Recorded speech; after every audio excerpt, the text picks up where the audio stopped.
Coming up on AgweekTV, farmers and regulators scramble after a federal court strikes down the use of 3 Dicamba products. Farmers in parts of the Dakotas and Minnesota are again facing prevented plant decisions this season. Milk prices have staged a big rally. We'll talk to an expert. And DOJ has announced a price-fixing investigation in the cattle market.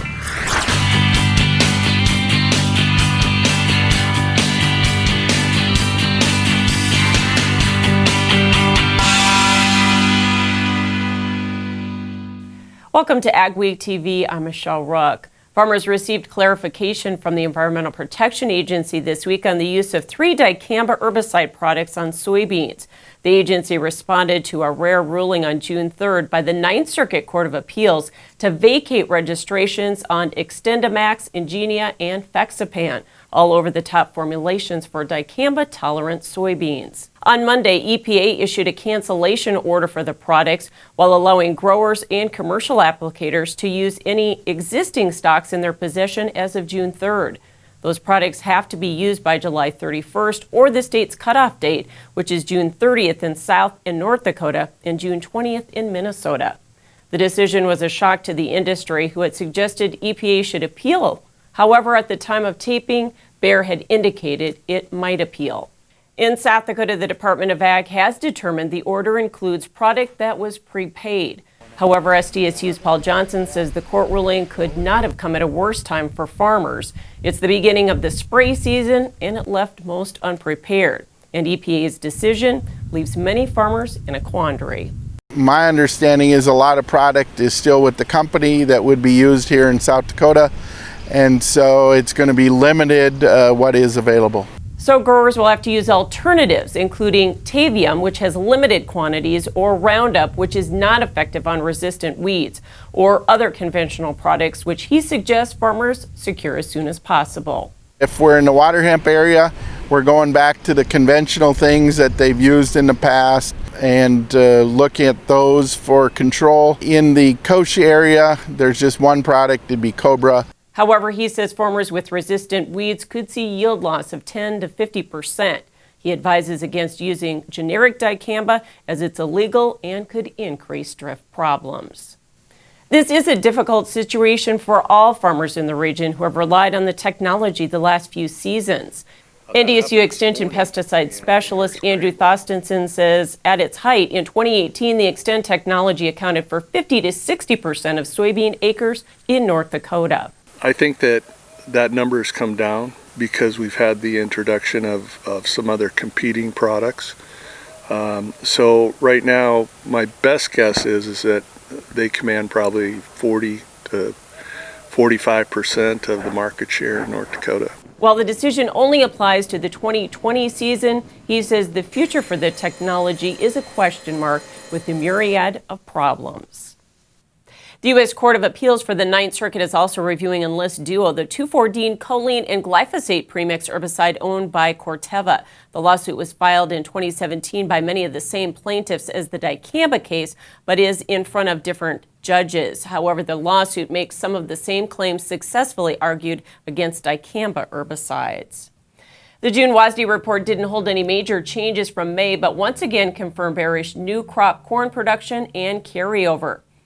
With a nearly 16 billion bushel crop and a 3.323 billion bushel ending stocks figure, which was only slightly higher than May. Old crop carryover was raised only slightly as well. USDA left production unchanged on soybeans and lowered new crop ending stocks by 10 million bushels to 395 million bushel, but raised old crop ending stocks 5 million bushels. And wheat production came in slightly higher than May at 1.88 billion bushel, with new crop ending stocks raised slightly to 925 million bushels, but is still below last year. The big reports come on June 30th with acreage and quarterly stocks. The U.S. Department of Justice is moving ahead with an antitrust investigation and has issued subpoenas against the 4 big meat packers. President Trump and several lawmakers called for the probe in April. When COVID-19 cases began to shut down packing plants, cattle prices dropped sharply. At the same time, box beef prices hit record levels, and meat packers experienced large increases in their margins. Lawmakers say this highlights long-term concerns cattle producers have had about price fixing, and it's time for DOJ to examine the situation and prosecute any wrongdoing. COVID-19 also led to pork plant shutdowns nationwide, and many producers have struggled to find places to process animals. However, in South Dakota, the Pork Producers Council and SDSU have teamed up on a solution. The SDSU Meat Lab is harvesting animals and providing state-inspected pork sides for further processing. This is to help support producers. We can't do, any numbers that are close to, what our big commercial operators do, but we're trying our best to make an impact. Processors are purchasing pigs from producers and picking up the slaughter costs. These producers and the Pork Council are in turn donating the product to feed those in need. The first giveaway of 13,000 pounds of pork took place on May 22nd in Aberdeen. The second is tentatively scheduled for June 30th in Yankton. Tough planting conditions for some growers leads to an increase in prevented plant acres. Coming up on AgweekTV, we'll talk to a farmer who's using his prevented plant insurance for the first time. This is Dennis Beliski reminding you we do auctions and we do them well. You've built your operation with hard work, and when it's time to sell, all or part, you deserve the best. Details from repairs and preparation to promotion and settlements are not routine. Chances are you'll only do this once, so we'll tailor an auction just for you and get it done right. On site at your farm or added to one of our highly successful Alaris Center auctions, we have the skill, reputation, and integrity to meet your needs with best-in-class commitment and quality service. Find us at resourceauction.com or call 701-757-4015. Make sure your farm equipment is season ready with an uptime inspection from your Titan Machinery service professionals. Titan Machinery's team of Case IH certified technicians has the knowledge and experience to find, correct, and prevent mechanical issues that could shut you down during the season. Your planting and harvest windows are short. For genuine Case IH parts and service, schedule an off-season uptime inspection at Titan Machinery today. Titan Machinery, your local Case IH dealer. With the success of the Case IH Steiger Quad Track and Magnum Road Track tractors, it's no secret why Case IH is the leader of the track. So it wasn't surprising when the competition started imitating us. But only Case IH offers a 5-axle design to give you a smoother ride, more power to the ground, with less berming and compaction. Still, we're flattered. In fact, if we weren't already red, we'd be blushing. We have products that no other companies have. That gives us a bit of an advantage and a bit of an edge, and it provides some security to our customer base that we've been here, we're here to stay, and we want to still provide these new innovations to the customers today. It's cold granulated products where we're putting together multiple nutrients. We've got products in our Micro Essentials lineup that contain sulfur and zinc, and we also have products on our potash side which contain boron, which is a newer product for us, which is called Aspire.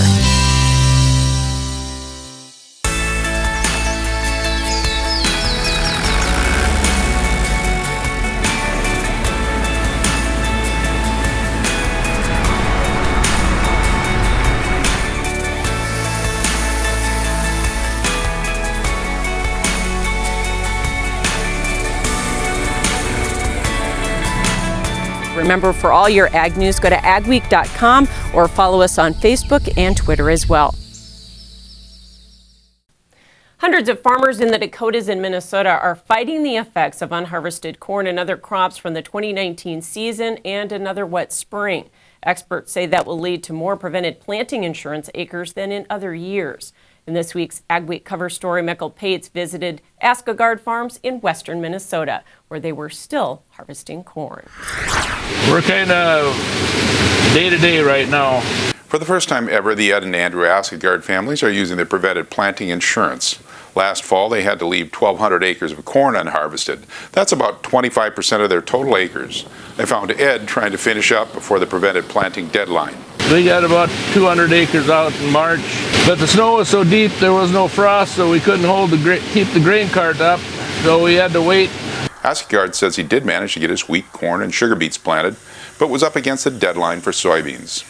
We had intended to plant soybeans after we got the corn harvested, but we're probably running out of time. We've had to wait because of wet conditions in the field to get the corn out, so that's delayed the soybean planting. On the plus side, the corn they could harvest in May came off the field in generally good conditions. They harvested some 200 bushels per acre corn this spring, but the later fields were down to 100 to 120 bushels per acre. One bright spot, the moisture was down to 12% and test weight up to 53 pounds. which is 15 points drier than what it was last fall, and the test weight has come up 5 pounds, so we saved a lot of propane by waiting. We just didn't want to wait this long. Near Wolverton, Minnesota, this is Michael Pates for Agweek. You can read more about prevented planting in the next Agweek magazine or at Agweek.com. It could be a record year for prevented plant acres in the far northwestern Corn Belt. It's estimated 1.5 to 2 million of North Dakota's corn acres alone won't get planted, and over 500 to 750,000 acres of spring wheat. North Dakota's FSA director says he expects to see a lot of prevented planting acres in eastern North Dakota and northwest Minnesota, both because of wet ground and unharvested crop from 2019. We have fields that normally are dry that are wet, and then we have fields that have been wet that are normally dry. So I don't know what's really going on with Mother Nature, but due to the late April snowstorm, I think really set North Dakota back, and that's not advantageous to our producers. He says low commodity prices in 2 prior years of poor harvest conditions may push producers to take prevented planting rather than try to plant a late crop. Farmers with prevented plant acres may get some help from legislation that has been introduced in the Senate to allow emergency haying and grazing on Conservation Reserve Program acres. The measure was originally designed to provide relief during the COVID-19 crisis. Under current statute, an emergency declaration is limited to weather-related disaster events. However, this would help producers ensure adequate forage for the livestock they're having to keep longer than expected due to low prices and meat processing capacity shortfalls tied to COVID-19. Senators John Thune of South Dakota and Tina Smith of Minnesota offered the bill. Companion legislation has been introduced in the House. Ahead on AgweekTV, dairy prices are on the rise. We'll talk to an expert about what to expect. And the USDA Farms to Families program starts getting boxes of food to hungry families. Small or large, Superior Grain Equipment has a storage solution for you with a wide variety of bin options and accessories, along with site planning and superior customer service. Plus, from top to bottom, we offer the industry's best bins and warranties to protect your products and your grain storage investment. Get superior quality, protection, and reliability with generations of experience and dependability. Make the superior choice today with Superior Grain Equipment. Add more bushels to your hopper and money to your pocket by harnessing the power of air with Crary Wind Systems. Whether your beans are chest high or barely off the ground, Crary offers 2 solutions that add a constant stream of high-velocity air to quickly feed crop back to the auger, eliminating bunching, reducing shatter loss, and increasing your ground speed. Don't let crop conditions dictate your yield. Check out the Crary Air Reel or Crary Wind System today.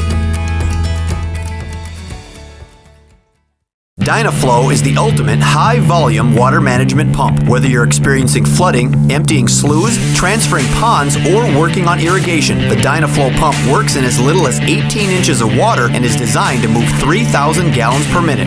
The Dynaflow lift pump is the perfect upgrade to your drain tile system. Using line shaft turbine pump technology, these pumps are made to last while operating efficiently. Dynaflow drain tile pumps can move up to 1,500 gallons per minute, up to 3,400 feet away. For Agweek, this is Michael Pates at Watertown, South Dakota. We'll look at the positive impacts that dairy can have on the community. A Minnesota couple has put a grain bin to a new use. Spoiler alert, it's not grain. This elaborate system of tubing with the downhill slope is how Maplewood State Park gathers sap to make syrup. Thanks for joining us for this week's edition of AgweekTV. Remember, for all your ag news, go to Agweek.com or follow us on Facebook and Twitter as well. Change is constant in the ag industry. Stay ahead of the change with the latest ag news and insights from experienced ag journalists with an Agweek membership. Get unlimited access to ag markets, tech trends, policy news and products, along with farm life insights, profiles, and more with Light Access. Upgrade to All Access and get unlimited access to all of our FCC news sites, along with your award-winning ag news. Become a member today at agweek.com/subscribe for the ag news you need. After a wet and windy week, what's ahead for the rest of June? Here's John with our AgriWeather Outlook. Weather portion of Agweek, and really looking forward for the next 2 weeks. So much of what is important in our weather revolves around what has already happened. The soaking rains that fell this past weekend into the early part of the week in the Dakotas and much of the upper Midwest really changed the outlook on everything. And we talked about that in last week's Agweek section because we thought if there were to be significant rains with the setup, that would make a lot of a difference because, as expected, the pattern still favors, for a lot of the region anyway, generally warmer than average and generally drier than average weather. Let's take a look at that rainfall. I got this map from the Midwest Regional Climate Center, which is all of the radar, the Doppler radar estimates of rain based on the U.S. radar. So it does not go, as you can see, into southern Canada. But this is impressive. The red shaded areas are anywhere from 5 to maybe as much as 8 inches of rain, as estimated by Doppler. And this is the total rainfall through June 10th for the month of June. But hardly any had fallen before that. So this is some really heavy core of heavy rains up over northwest Minnesota and a lot of 2 to 3 inch rains across the rest of northern Minnesota, down through the eastern Dakotas, and a few other downpours. This little section of moisture was the remnants of Tropical Storm Cristobal, which stalled out down in Louisiana and in the Gulf, and then slowly moved due north into Iowa, southeast Minnesota, and Wisconsin, causing flooding rainfall. The presence of the tropical system caused this rain to slow down, and that has left a lot of soil moisture in regions that were beginning to get a little bit dry. So the pattern has warmed up again this weekend, fairly warm. That heat will subside. No really unusually hot weather is expected really anywhere in the United States in this pattern, although as we go through the week, it will get kind of marginally hot and humid, as in upper 80s, low 90s, down through a lot of the Corn Belt, up through about Iowa and Chicago, and that'll gradually move south and east. We're not going to see a lot of cool weather anywhere except the northern Rockies and the Hudson Bay region, which are typically, of course, very cool this time of year. Moving ahead into the second week, the pattern will remain relatively flat. I don't expect to see a lot of hot weather in North Dakota or northern Minnesota, especially over all that soil moisture, but a little further south, there'll be some hot days, and just kind of surging from day to day. Most of the heat will be fairly typical for summertime conditions. Rain, not a lot of it. This doesn't mean that it'll be dry, but I don't see any organized heavy rain. There will be some in the Carolinas, south central Canada. Some of the northern Rockies will be wet, and some of that may even be snowfall this week. In the second week, a few scattered thunder showers throughout the Midwest and Corn Belt, but no organized heavy rain is expected for a while. Steffes Group, selling land and the equipment to farm it since 1960. If you're interested in selling or have questions about our auction process, head to our website at steffesgroup.com to contact us at any one of our 4 locations located throughout the Midwest. You can also visit and subscribe to our YouTube channel to view all of our auction previews and recaps to stay up to date on the market in your area.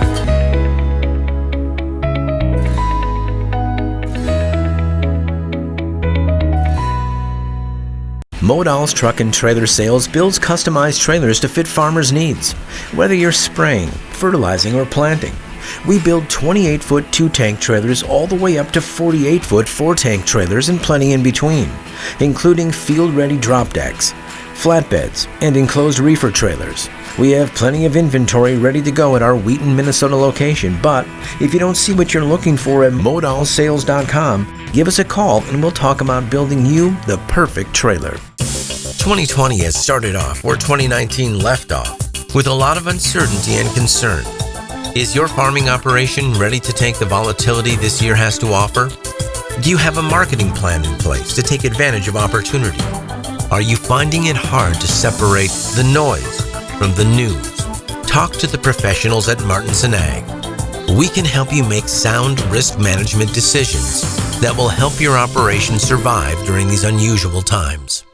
We're going to talk today about a revolutionary auto steer product that you guys have developed. We back one of these things in, it'll drain a 40-acre patch just within hours. What can you tell us about what dairy farmers do to make sure that their animals are happy? Their care is our primary concern. Is there still time for producers to get storage bins up? Absolutely. We still can definitely get something up and ready for corn harvest.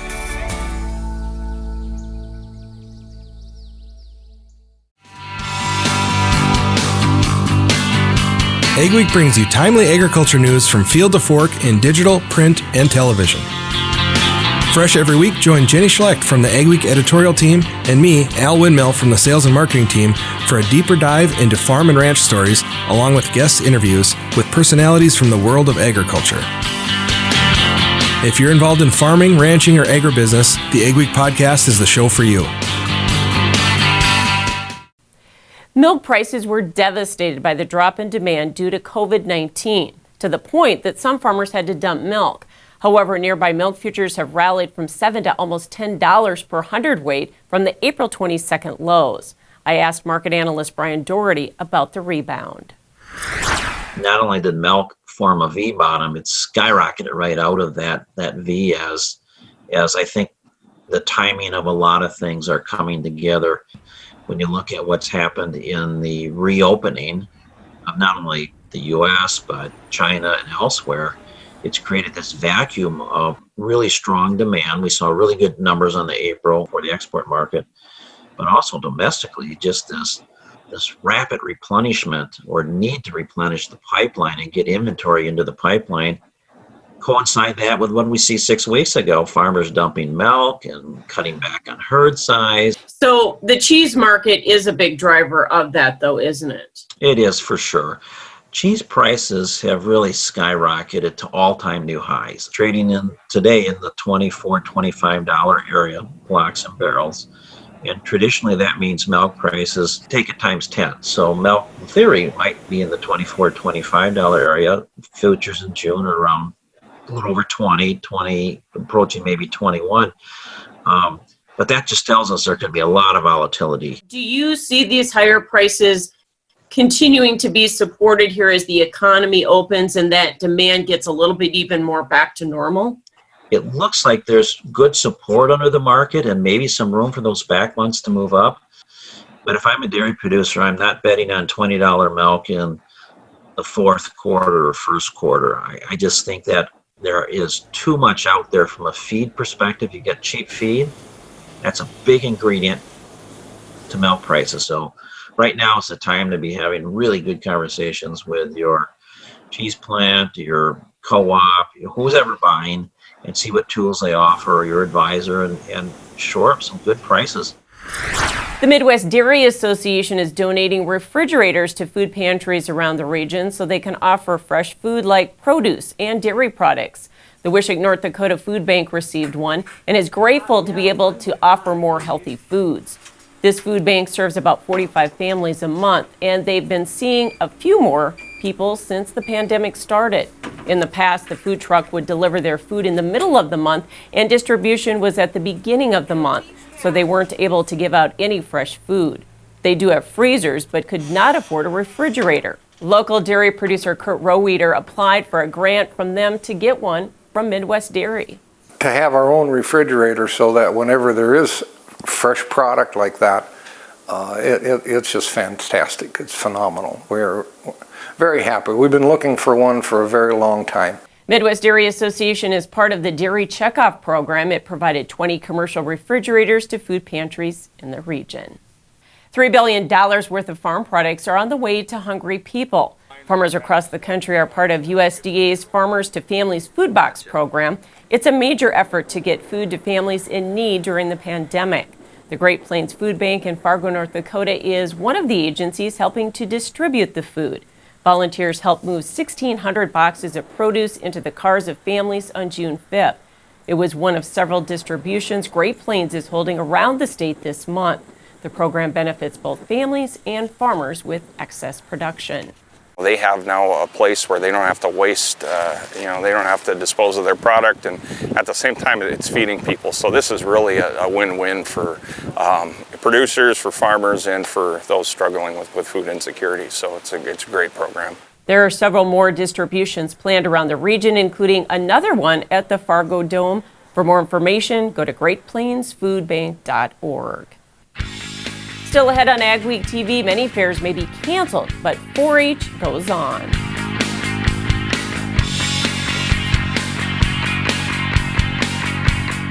When planting season comes around, time is precious and you don't have a moment to waste.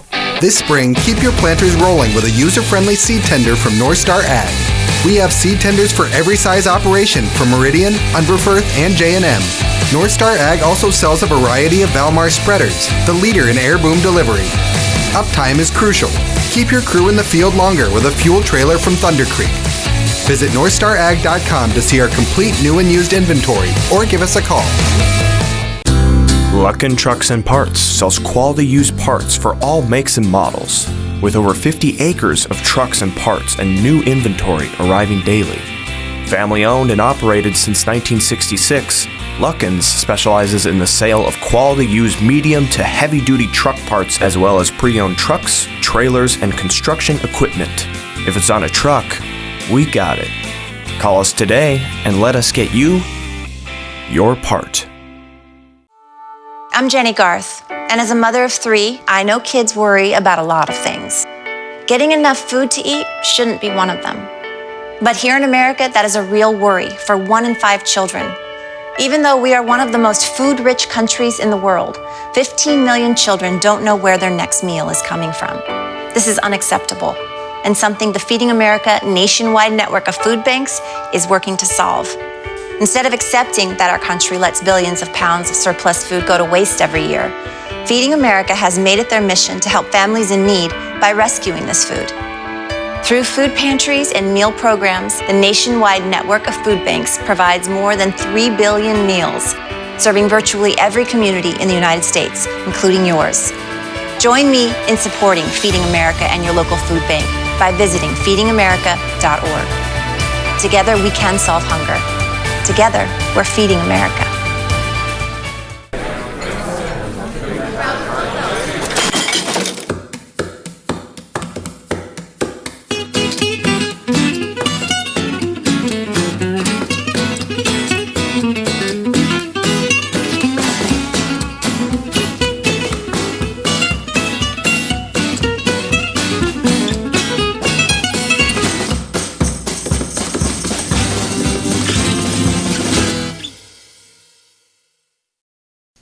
Many state and county fairs are being canceled because of COVID-19, but many 4-H'ers continue to work on their projects. Among those trying to figure out what to do is the Fillmore County Ag Society in southeast Minnesota. They made the call to join many others across the state in canceling the county fair, but that left many 4-H'ers wondering what to do with the livestock and other projects they've worked so hard on. The county's 4-H Youth Development Coordinator says they're planning to find a way to celebrate their 4-H efforts. We will be exploring alternative showcase options. Right now we are exploring both in-person and virtual, but the ability to host in-person will be dependent on regulations from the CDC and the governor's office and the University of Minnesota. Payne says if they do hold activities in person, they won't be open to the public. She doesn't know yet when decisions will be made about how the activities will be held. Thanks for watching this week's edition of Agweek TV. Remember, for all your ag news, go to agweek.com and be sure to follow us on Facebook and Twitter as well. We'll see you next week.